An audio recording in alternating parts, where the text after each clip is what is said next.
Hi, my name is Misha Calvert, and this is Film on Tape, an audio library of everything that I have learned as a filmmaker.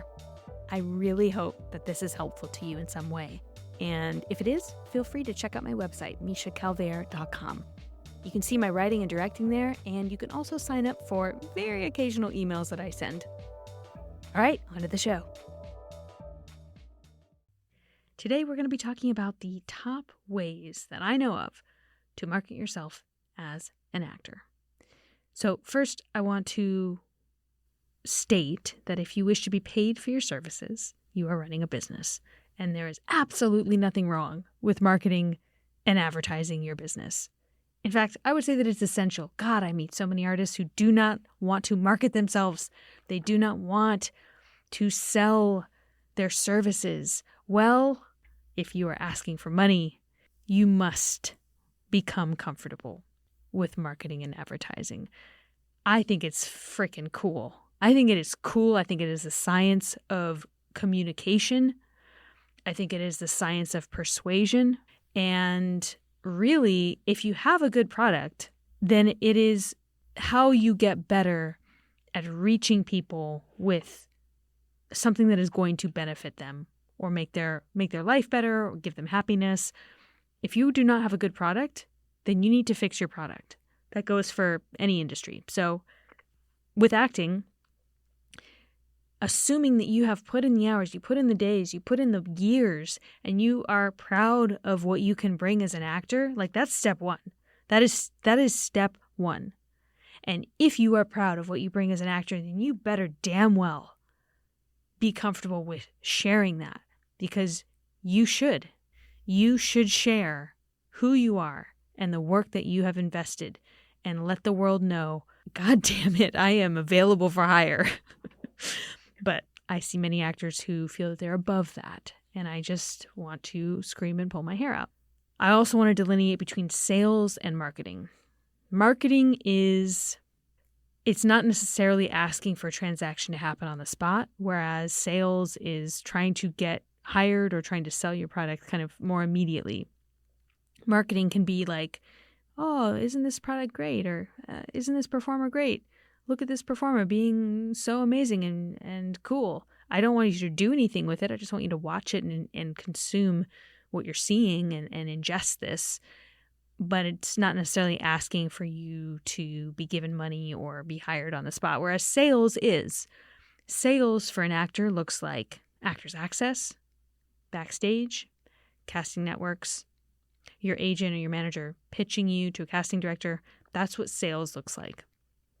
Now, marketing and sales are adjacent, and if you have enough marketing touch points, it becomes easier to make that sale, but you also don't need marketing in order to make a sale. Sometimes the point of sale can happen just because you happen to be the perfect person, aka product, at the perfect time for the person who is in a position to hire you or to buy the thing that you sell.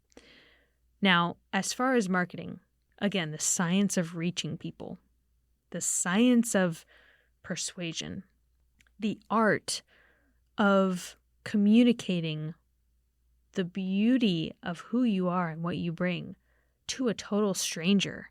It really is an art form. That can look like a number of things. Social media is the thing that everyone thinks of. I don't think it's the most important. And I only think you should do social media if you really enjoy it and you really love it. If you hate it, don't do it. Or just post like once a month and then delete the app the rest of the time if it bums you out and makes you sad to have it. That said, I think there's a number of different ways you can use social media that will work for you no matter what your personality type or what your relationship with technology. I think you can make it work for you. And if nothing else, I just think it's a good placeholder for a couple of nice photos and a couple of cool videos. And, it doesn't have to be anything more than that. You certainly don't need to be posting every day. You do not need to be an influencer to take advantage of the marketing power of social media. Word of mouth is another very strong one, because in order to sell a product, someone needs to know, like, and trust you, especially if you are the product. They want to know, like, and trust you.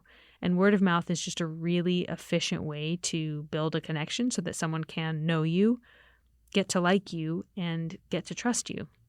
That's why having a conversation with a director is far more likely to lead to you getting the role than just a cold blind submission when, 3,000 other people are going out for that same role.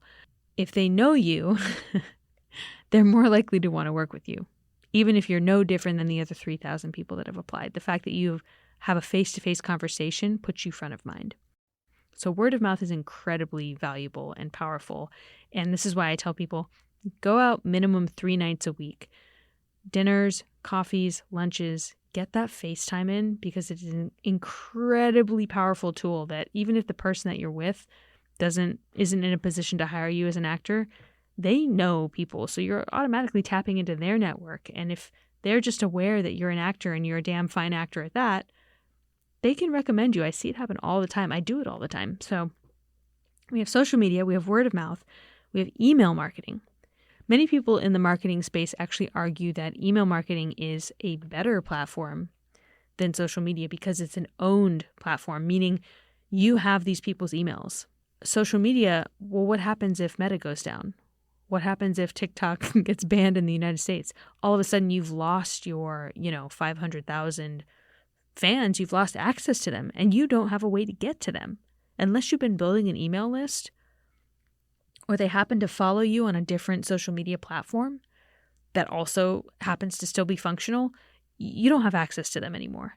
So that's why the email is just a much more secure, stable platform to build versus social media, which is fun and arguably more people use it and more people are on it daily, but it's just not as stable. Also, you have more control over what you put in each message in an email. You can pack it with more information. You can hyperlink. I mean, you can do a lot with social media as well, but I find emails to be very effective. Taking classes with people is a great marketing tool, mainly because it relies on that face-to-face contact that I mentioned earlier. So if you're in front of a casting director, I'm just going to give you a little secret here. If you've worked with me, you know that I talk about the casting director push, which is just 333, 3 different casting offices, 3 different people, 1 at each office. Hit them 3 times over a period of 6 to 9 months, and they will very likely call you in. I mean, unless your craft is not where it needs to be or you have a bad attitude. After 3 hits of FaceTime in person, you have a relationship with them. Classes can be extremely valuable. But what most people do is they take class with 25 casting directors, and they take class once with 25 people, and they're like, great, I did it. I spent the whole year getting to know everybody, and now why isn't the phone ringing? Because no one is going to think of you after meeting you one time. I don't even think of people that I meet at a party that I talked with for 45 minutes. I don't really generally ever think of them again. So why would a casting director remember you when they've seen probably 2,000 actors that week and they meet you one time for 8 minutes doing one scene? I think not. So classes are very useful, but if you can stack them with the same person so you get multiple hit points with each person, that is a very effective way to do that form of marketing. You can also, speaking of which, you can be on a podcast.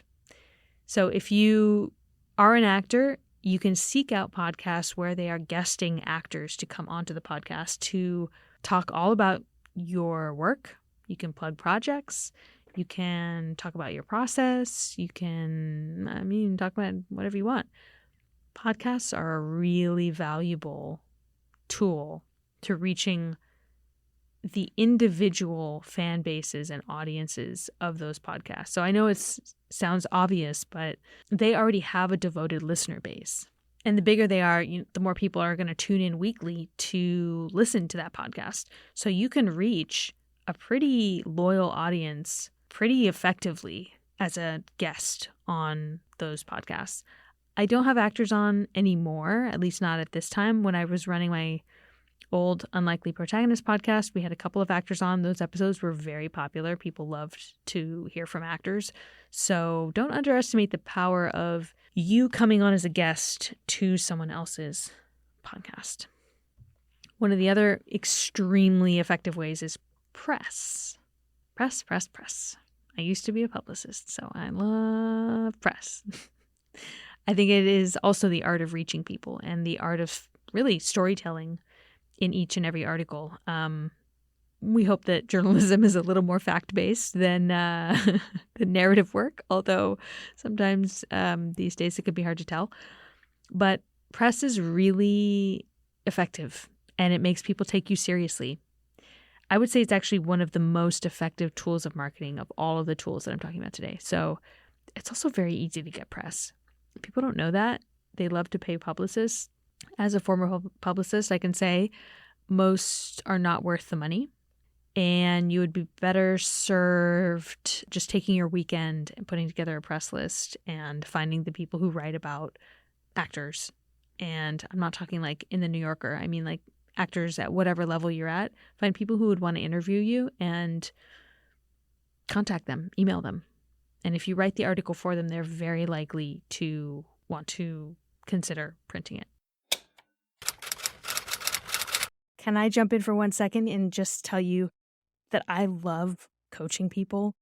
I've been doing it for over a decade, working with high net worths, executives, and now more artists, a lot of actors, a lot of writer-directors, people looking to activate their creativity. I freaking love it. The thing that I like most about it is that we really, really get results, whether that's bringing in 5 or 6 figures more of income, if it's getting signed by a manager or an agent, if it's booking a Broadway show. I have helped my clients do all of these things. You can find out more at clubvermilion.com, or you can always send me an email at info@clubvermilion.com. I would love to speak to you on the phone about it. You can sign up for a free call. So wherever you want to get to, I would love to help you get there. Okay, back to the show. So one other method of marketing that I completely forgot about, which is pretty old school and shows how very long ago I was an actor, is doing postcards. Postcards were the frickin' thing back 15 years ago when I was trying to be an actor. And they've a little bit fallen out of fashion, which means it's kind of cute and anachronistic if you were to do it now. There's still casting offices, and they're still casting, even if it's a little bit of a lull in the market. Casting directors still read their mail. They open their mail. They love it. They want to hear from actors. They want to receive your postcards. So I think it's still an excellent way to reach casting directors and remind them that you exist or give them your updates. It's a little bit expensive. Obviously, it's more expensive than sending an email, but that's also what makes it more effective. Very few actors and very few businesses use direct mail anymore. So there's less competition. They're very effective and they still work. So if you have postcards, definitely use them. If you have some old postcards that have your old headshot that you're trying to use up, please use them up. It's just the cost of a postage stamp. If you're thinking of maybe getting some new postcards made, I recommend it. I rarely receive them, but when I do, I definitely remember that actor because it just feels so much more personal than an email, and it's bigger than a business card. And, it's not like I keep them on file or anything, but they definitely sit on my desk for at least a couple of days. And I'm thinking of that actor whenever they do. The final way you can market yourself, I know it sounds so freaking silly, but it literally got one of my clients an acting job, is business cards. She had business cards printed with her beautiful face on them, and on the other side it had her contact info. She went to a party that I invited her to. She handed them out to, 300 or 400 people, and was just pleasant and smiling, and it worked. She got a job out of it. So almost because no one else does business cards anymore, this might be an extremely effective way for you to catch people's attention. These are the different ways that I think actors can effectively market themselves and have some fun with it. Do it in a fun way, because if it's fun for you, then you're way more likely to keep it up. You don't need to build some media empire around your brand. You just need to find some ways to reach people and let them know that you're out there. Let them know you exist. You have a right to exist. You have a right to exist. You have a right to think and feel and let people know how you're doing. And if you're worried about haters, I must say that for as full send as I am with marketing and press and my emails and, not compared to some, but also compared to others. So I would say I'm squarely in the middle of my marketing efforts. I do not get a lot of negative feedback, which is good because I'm pretty sensitive. But for the most part, it is very positive. And I know of people, especially women, who do get negative comments as soon as they even start speaking in the public realm. They get weird, hateful comments or just negativity. No one wants to hear you. No one wants to see you. Put on your clothes and put on more clothes. God, you're too much. You're too loud. Like whatever, this, that. It doesn't happen to me, but I do see it happen to other people. And all I can say is, typically, if you work through your visibility issues and you start to bring that energy of, I have a right to exist, I have a right to speak, I have a right to be here, those comments get less and less. It's like almost like people read the energy and they get scared to even say anything because you are already standing in your power from the first second of whatever post or podcast or email. You're just like, I'm not here to F around. Don't fuck with me.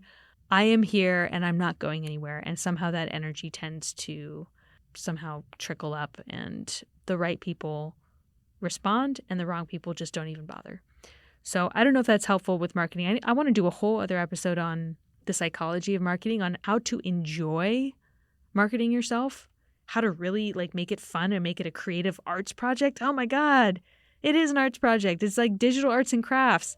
I freaking love it, especially with Canva. Ooh, don't get me started on Canva. Canva is a freaking revelation. But more on that for another day. Thank you so much for listening to Film on Tape. I really hope that it was helpful to you in some way. And if so, please feel free to leave a 5-star review so that other people know this is a good podcast. If you want to check out my work as a writer-director, you can see it at www.mishacalvert.com. Or drop me a DM. The best way to get a hold of me is on Instagram at Misha Calvert. See you next time.